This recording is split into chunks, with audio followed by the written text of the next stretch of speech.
som la companyia Teatre Bufo de València i estem avui a Xàbia presentant les Set cabretes del llop.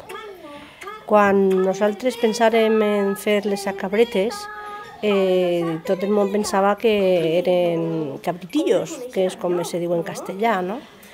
I fins que no van decidir que les set eren cabretes, no va sorgir el conte d'una manera espontània i natural, perquè es pareixia que el llop anava a desitjar a totes aquestes cabretes. Cada una de les cabretes van d'un color, però a més tenen una personalitat diferent.